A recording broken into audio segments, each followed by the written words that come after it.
Crime world প্রতিদিন দুপুর 12টায় শুধুমাত্র R+ গোল্ডে। This channel does not promote any violent, harmful or illegal activities.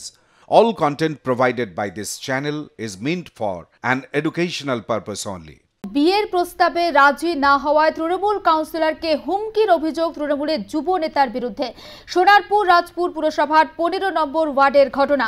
আর এই ঘটনায় রীতিমতো চাঞ্চল্য ছড়িয়ে পড়েছে, যদিও সমস্ত অভিযোগ অস্বীকার করেছেন তৃণমূলের ওই যুব নেতা।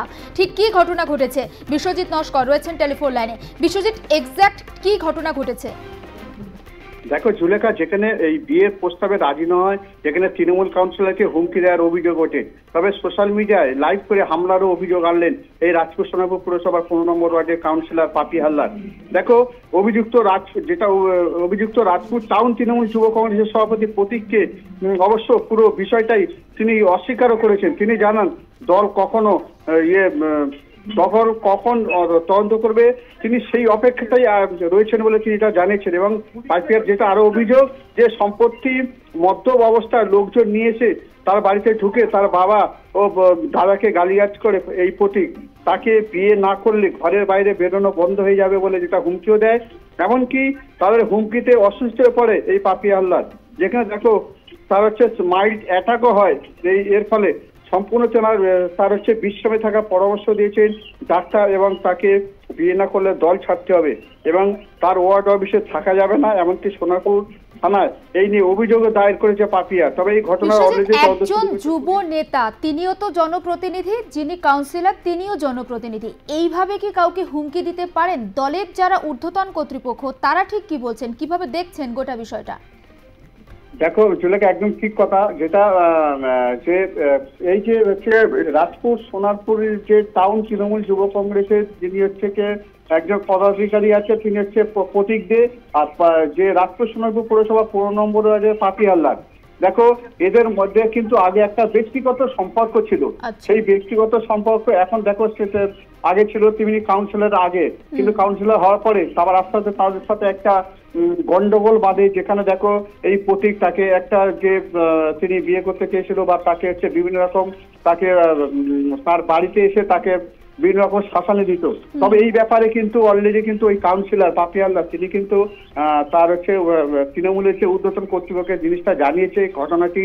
তারা বলে আমরা ঠিক আছে এটা দেখছি বলে যে পাপি হালদার যেটা জানায়, এখনো পর্যন্ত কিন্তু এই অবস্থায় তিনি কিন্তু বাড়ির বাইরেও বেরোতে পারছে না। অলরেডি থানায় কিন্তু অভিযোগ দায়ের করে। বিরোধীরা গোটা বিষয়টাকে কিভাবে দেখছে?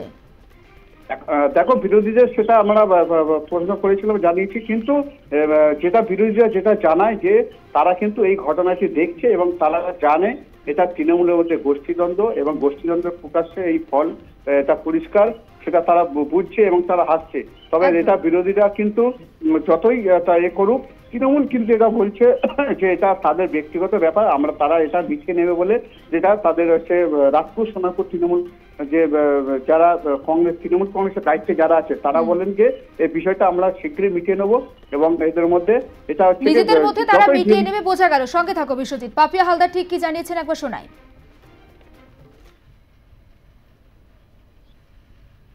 আমি জানি না যে পৌরমাথা হিসেবে মানুষের কাজ করতে গেলে কোনো নেতৃত্বর সাথে কোনো বিবাহ বন্ধনে আবদ্ধ হওয়া আবশ্যিক কিনা।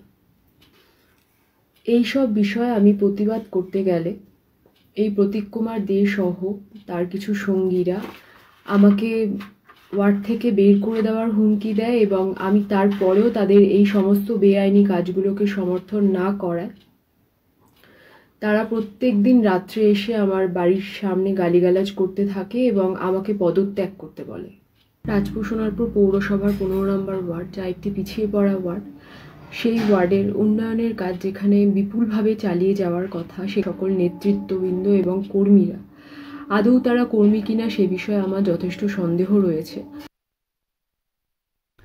আমরা শুনছিলাম পাপিয়া হালদার তিনি ঠিক কি জানিয়েছেন এবং তিনি যে কাজ করতে চান রাজপুর সোনারপুরের 15 নম্বর ওয়ার্ড একটা পিছিয়ে পড়া ওয়ার্ড, সেখানকার মানুষের জন্য তিনি কাজ করতে চান, কিন্তু কাজ করতে গেলে যে কারোর সঙ্গে বিবাহ বন্ধনে আবদ্ধ হতে হবে সেটা তিনি ঠিক জানেন না। আমি যাব বিশ্বজিৎ নস্কর রয়েছেন টেলিফোন লাইনে।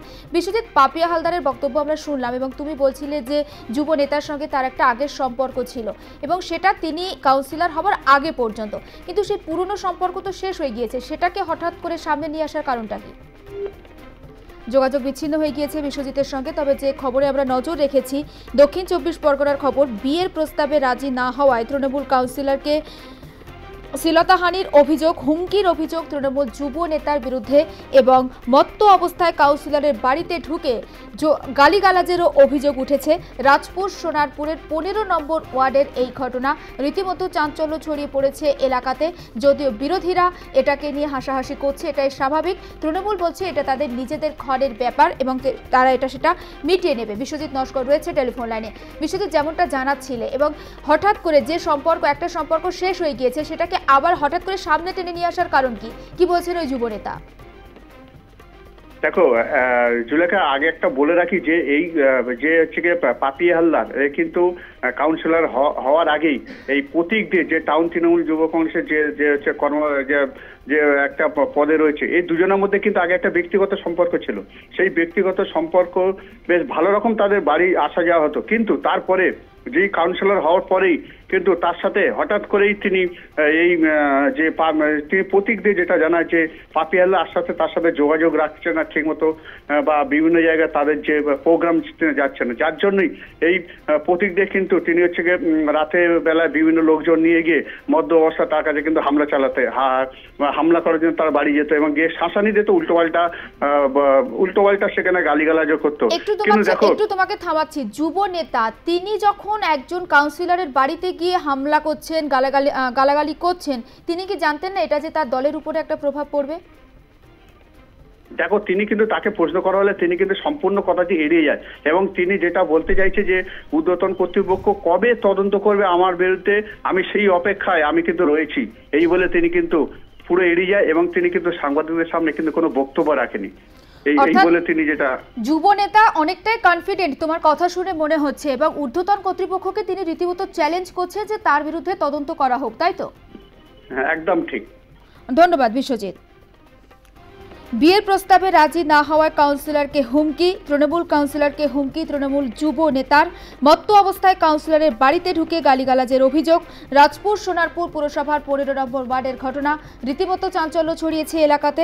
অভিযোগ অস্বীকার তৃণমূল যুব নেতার। তিনি জানিয়েছেন দলের ঊর্ধ্বতন কর্তৃপক্ষ তার বিরুদ্ধে ব্যবস্থা নিক বা তার বিরুদ্ধে তদন্ত করে দেখুক তিনি কোনো রকম কোনো অন্যায় কাজ করেছেন কিনা। তবে পাপিয়া হালদার যিনি অভিযোগ করেছেন কাউন্সিলর, তিনি জানাচ্ছেন যে তাকে রীতিমতো হুমকি দেওয়া হয়, তিনি বাড়ি থেকে বেরোতে পারছেন না, তাদের অনৈতিক কাজকে তিনি সমর্থন করেন না, তার জন্যই তাকে এই ধরনের যে অসুবিধা সেই অসুবিধার সম্মুখীন হতে হচ্ছে এবং তিনি একটা মেন্টাল স্ট্রেসের মধ্যে দিয়ে যাচ্ছেন, একটা ভয় কাজ করছে তার মধ্যে।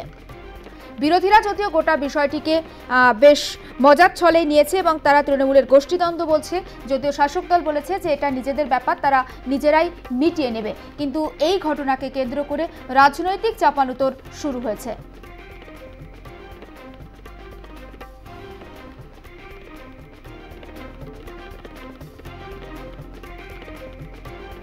বিয়ের প্রস্তাবে রাজি না হওয়াতে কাউন্সিলরকে হুমকি, তৃণমূল কাউন্সিলরকে হুমকি তৃণমূল যুব নেতার।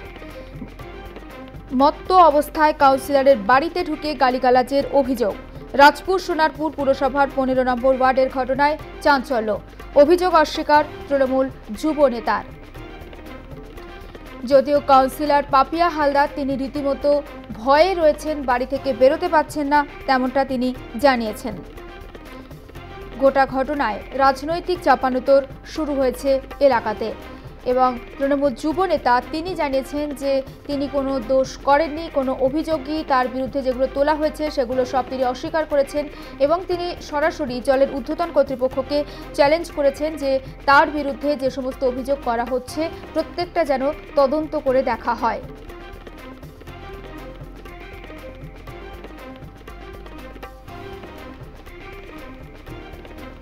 তৃণমূল কাউন্সিলরকে হুমকি, তৃণমূল যুব নেতা। সোনারপুর রাজপুর পুরসভার 15 নম্বর ওয়ার্ডের ঘটনায় চাঞ্চল্য।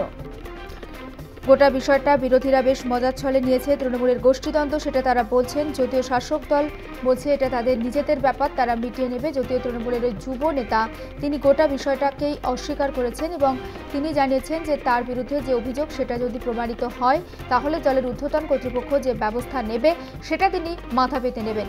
তবে পাপিয়া হালদার তিনি জানাচ্ছেন যে তিনি রীতিমতো ভয়ে রয়েছেন, বাড়ি থেকে তিনি বেরোতে পারছেন না।